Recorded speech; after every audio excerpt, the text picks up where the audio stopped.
தமிழில் தான் வீடியோ வரும். ஒருவேளை ஆங்கிலத்தில் டப் செய்த ஆடியோவாக வந்தால் செட்டிங்ஸை மாற்றிக்கொள்ளவும். அநேக கிறிஸ்தவர்களுக்கு இருக்கும் கேள்வி, இந்த பூமியின் வயது என்ன, எவ்வளவு என்பதுதான். அறிவியல் ஆராய்ச்சியாளர்கள் பூமி உருவாகி 4.5 பில்லியன் ஆண்டுகள் ஆகின்றது என்று கணிக்கின்றனர். ஆனால் வேதாகமத்தின்படி ஆதாம் ஏவாளை தேவன் உண்டாக்கியதிலிருந்து கணக்கெடுத்து பார்த்தால் கிட்டத்தட்ட 6000 ஆண்டுகள் தான் வருகின்றது. இதில் எது உண்மை? வேதாகமம் சொல்வதா அல்லது அறிவியல் ஆராய்ச்சியாளர்களின் கணிப்பா?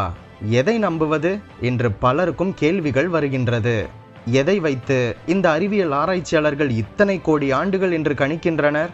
என்னென்ன முறைகளை யூகமாக கணிக்க பயன்படுத்துகின்றனர்?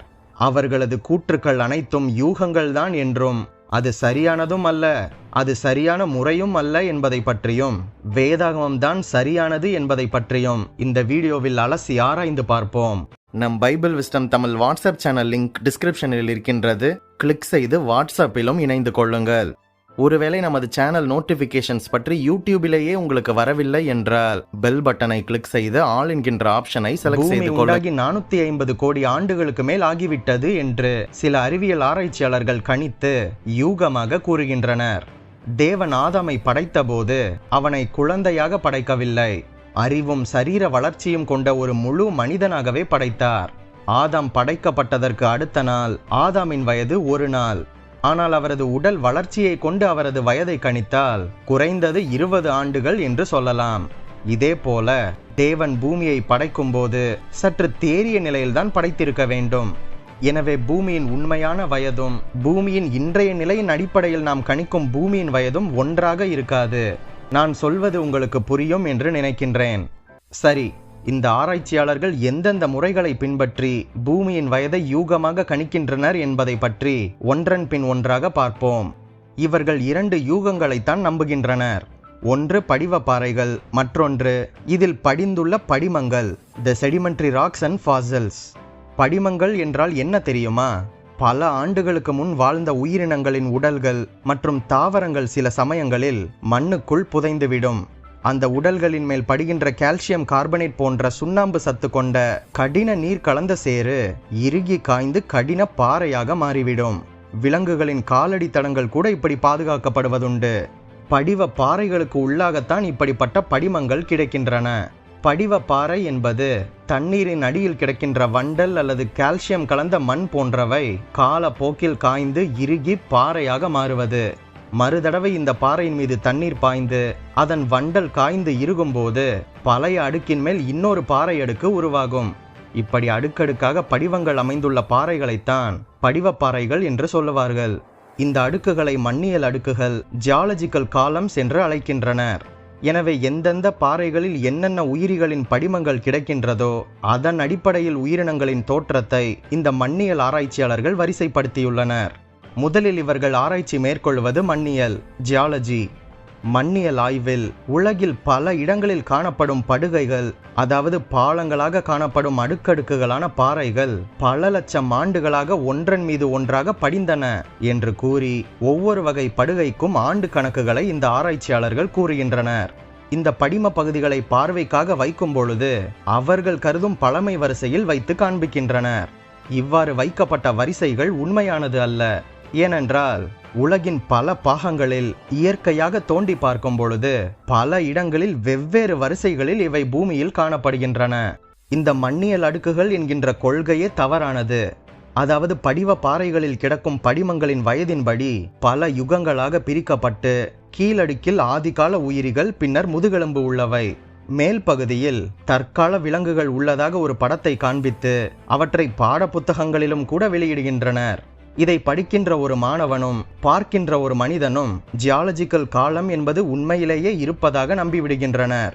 ஆனால் உலகில் எங்கேயும் இவர்கள் கூறுகின்ற எல்லா அடுக்குகளையும் ஒருங்கே கொண்ட பாறை படிவங்களே கிடையாது. ஒரு ஆதிகால உயிரியின் படிமம் ஒரு படிவ பாறையில் கிடைத்தால் அந்த பாறையின் வயது 350 கோடி வருடம் என்று சொல்வார்கள். அதன் மேலடுக்கில் ஏற்கனவே கண்டுபிடிக்கப்படாத ஏதாவது புதிய படிமம் கிடைத்தால் இதற்கு கீழடுக்கில் உள்ளதை விட குறைவான வயது என்று கருதி கொள்வார்கள். உலகின் சில இடங்களில் கீழடுக்கில் முதுகெலும்பு உள்ள படிமங்களும் மேலடுக்கில் ஆதிகால உயிரிகள் உள்ள பாறைகளும் உள்ளன. அதாவது சிம்பிளா சொல்றேன், யோசித்து பாருங்கள். உங்களுக்கு பல்வேறு நாய்களின் எலும்புக்கூடுகள் கிடைக்கின்றது. நீங்கள் அவற்றை பொமேரியன் நாய் துவங்கி வரிசையாக அடுக்கி கடைசியில் ஜெர்மன் ஷெப்பர்டு நாயின் எலும்புக்கூட்டை வைத்து பொமேரியன் நாய் தான் ஜெர்மன் ஷெப்பர்டு நாயாக பரிணாம வளர்ச்சி அடைந்தது என்று கூறினால் நாயையே இதுவரை பார்க்காத ஒரு நபர் இதை நம்பத்தான் செய்வார் அல்லவா? மியூசியங்களில் இதுதான் நடக்கின்றது.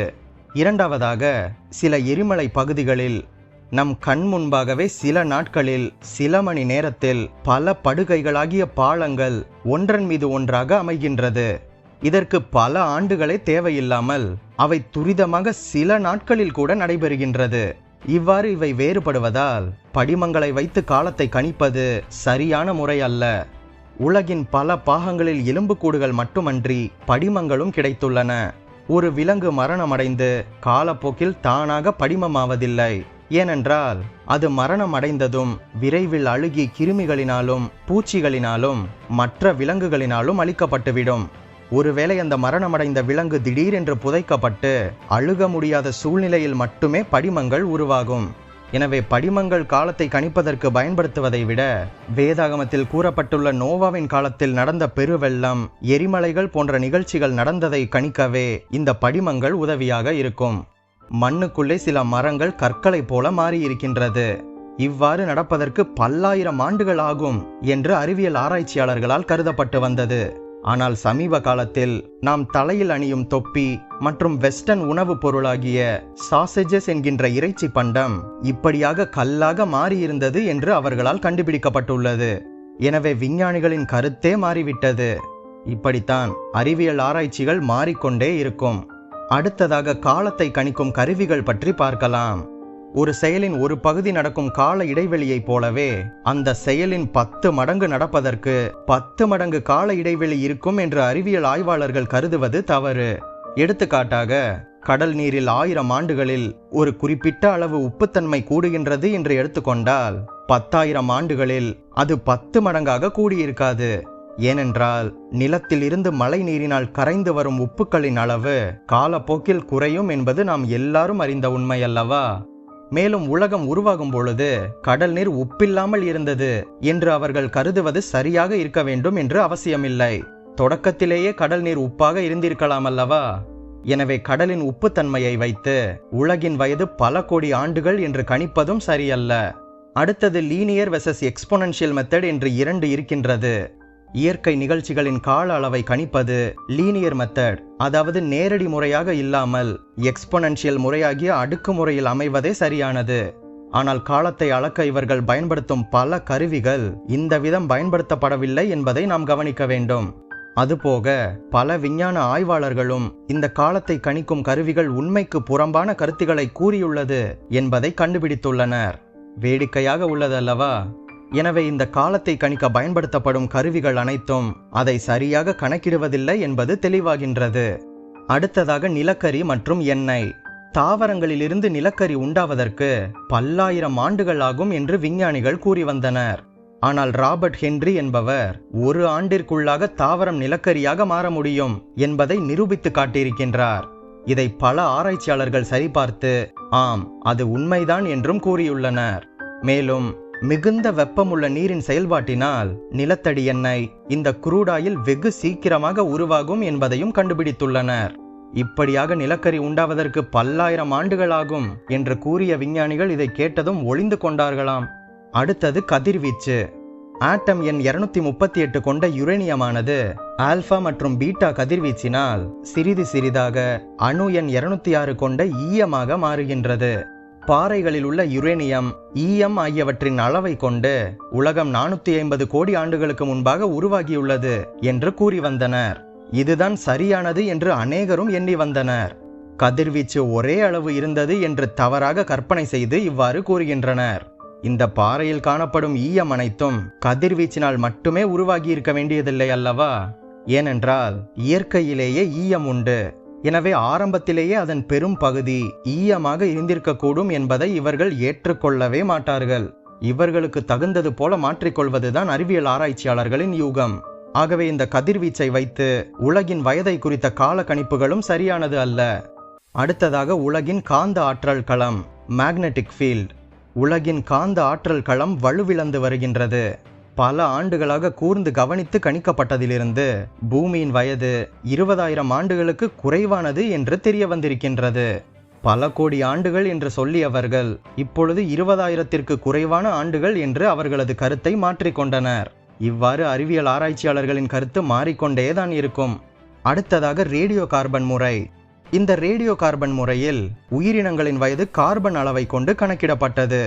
கார்பன் அணுவில் 6 நியூட்ரான்கள் உண்டு. ஆனால் குறிப்பிட்ட அளவில் 8 நியூட்ரான்ஸ் கொண்ட அணுக்களும் உண்டு. இவை சிதைவடைந்து நாளடைவில் 6 நியூட்ரான்களாக மாறுகின்றன. இந்த அறிவியல் உண்மையை அடிப்படையாக வைத்து இந்த பூமியின் வயது சோதனை நடத்தப்படுகின்றது. இது கூட முழுக்க முழுக்க சரியானது அல்ல. ஏனென்றால் 60,000 வருடங்களுக்குள் C14 எனப்படுகின்ற 8 நியூட்ரான்கள் கொண்ட கார்பன் முழுவதும் சிதைந்து 6 நியூட்ரான்கள் கொண்ட C12 மாறிவிடும். அதற்கு மேல் பழைய பொருட்களின் வயதை இப்படி கணக்கிட முடியாது. சரி, இந்த சோதனையில் அவர்களுக்கு என்னதான் தெரிந்தது? அதுதான் வேடிக்கையே. முன்பு எதையெல்லாம் பில்லியன் வருட பழமை வாய்ந்தது என்று சொன்னார்களோ அவற்றுக்கெல்லாம் 10,000 வயது கூட ஆகவில்லை என்று ஆய்வில் தெரிந்துவிட்டது. பார்த்தீர்களா? சொன்னது வேறு, ஆனால் ஆய்வின் முடிவு வேறு. இதற்காகத்தான் எப்பொழுதுமே அறிவியலை நாம் சார்ந்து இருக்க முடியாது. அதன் ஆய்வுகள் மாறிக்கொண்டே இருக்கும். இப்படியாக காலங்களை கணிப்பதற்கென்று தற்காலத்தில் பயன்படுத்தப்படும் ரேடியோ கார்பன் முறையை பயன்படுத்தி ஏறத்தாழ 15,000 கால குறிப்புகளை ஆராய்ந்து பார்த்தபோது அதில் ஏகப்பட்ட தவறுகள். அவற்றில் உள்ள அடிப்படை பிழைகளை திருத்தி புரொஃபசர் ராபர்ட் டி ஒயிட்லா என்பவர் பல ஆராய்ச்சிகளை மேற்கொண்டு கடைசியில் இந்த பூமியின் வயது ஏறத்தாழ 7,000 ஆண்டுகள் மட்டுமே இருக்கும் என்று கூறிவிட்டார். பார்த்தீர்களா? முதலில் பூமி 480 கோடி பழசுன்னு சொன்னாங்க. அங்க சுத்தி இங்க சுத்தி கடைசியில அறிவியல் ஆராய்ச்சியாளர் ராபர்ட் டி ஒயிட்லா வெறும் 7,000 ஆண்டுகள் தான் பூமியின் வயது என்று கூறிவிட்டார். இப்படியாக அறிவியல் ஆராய்ச்சியாளர்களும் மாறிக்கொண்டே இருப்பார்கள். ஆனால் நமது வேதாகமம் எப்பொழுதும் மாறாது. ஆதாம் காலத்திலிருந்து வயதை கணக்கிட்டு பார்த்தால் பூமியின் வயது 6,000 வருடங்கள் தான். வேதாகமம் எப்பொழுதும் பொய் சொல்லாது. இன்னொரு விஷயம் சொல்கின்றேன். இதே போலத்தான் வேதாகமத்தில் 3,500 ஆண்டுகளுக்கு முன்பாக எழுதப்பட்ட யோபு 26:7 2,700 ஆண்டுகளுக்கு முன்பாக எழுதப்பட்ட ஏசாயா 40:22 வசனத்திலும் இந்த பூமி வட்டமாக உள்ளது என்று சொல்லப்பட்டிருக்கின்றது. இதை பார்த்துவிட்டு விஞ்ஞானிகள் சிரித்தனர். என்னது, பூமி உருண்டையா இருக்கா? அதெல்லாம் கிடையாது, பூமி தட்டையானது என்று அந்த அறிவு ஜீவிகள் சாதித்தனர். ஆனால் காலங்கள் செல்ல செல்ல 2,000 ஆண்டுகளுக்கு முன்பாக இந்த விஞ்ஞானிகள் வேதாகமம் சொல்வதே சரி, பூமி தட்டையானது அல்ல, வேதாகமம் சொன்னபடியே பூமி உருண்டைதான் என்று நிரூபித்து ஒத்துக்கொண்டனர். இதை 2,000 ஆண்டுகளுக்கு முன்பாகவே கண்டுபிடித்திருக்கின்றனர். ஆனால் நமது வேதாகமம் பூமி உருண்டையானது என்று 3,500 ஆண்டுகளுக்கு முன்னாடியே சொல்லிவிட்டது. அப்போதெல்லாம் சிரித்துவிட்டு பல காலங்களுக்கு பின்பாக வந்து ஒத்துக்கொண்ட விஞ்ஞானிகளை நாம் எப்படி நம்ப முடியும்? அவர்களின் விஞ்ஞானத்தையும் அறிவியலையும் எப்படி நம்ப முடியும்? இந்த அறிவியலும் விஞ்ஞானமும் ஆராய்ச்சியாளர்களின் கருத்தும் யூகமும் காலத்திற்கேற்ப மாறிக்கொண்டே இருக்கும். ஆனால் நமது தேவனும் நமது பரிசுத்த வேதாகமமும் என்றும் மாறாது. சரியான முறையில் காலத்தை கணிக்கும் கருவியை வைத்து உண்மையாக பூமியின் வயதை கணித்து கூறும் காலம் சீக்கிரத்தில் வரத்தான் போகின்றது. அப்பொழுது உலக மக்கள் அனைவரும் அறிந்து கொள்வார்கள் இந்த வேதாகமம் சொல்லியதே உண்மை என்று. சீக்கிரத்தில் இது நிகழும். ஆகவே வேதாகமத்தின்படி இந்த பூமியின் வயது 6,000 ஆண்டுகள் தான். பரிணாம கோட்பாடு வெர்சஸ் பரிசுத்த வேதாகமம் என்கின்ற வீடியோவை நீங்கள் பார்க்கவில்லை என்றால் இது டார்வினின் தியரி பொய் என்றும் வேதாகமம் தான் உண்மை என்கின்ற சான்றுகளை நான் கொடுத்துள்ளேன், பாருங்கள். அடுத்த பதிவில் சந்திப்போம். நீங்கள் ஆசீர்வதிக்கப்பட்டவர்கள். நம் பைபிள் விஸ்டம் தமிழ் சேனலுக்கு சப்போர்ட் செய்யுங்கள். இந்த வீடியோவையும் நமது சேனலையும் உங்கள் கிறிஸ்தவ நண்பர்களுக்கு அறிமுகம் செய்யுங்கள். மேலும் பல வேதாகம தகவல்களையும் சத்தியத்தையும் வேதாகம பின்னணி வரலாற்று தகவல்களையும் அறிந்து கொள்ள நம் சேனல் பிளேலிஸ்ட் பக்கத்திற்கு சென்று மற்ற வீடியோக்களையும் பாருங்கள். மறுபடியுமாக சொல்கின்றேன், நீங்கள் ஆசீர்வதிக்கப்பட்டவர்கள்.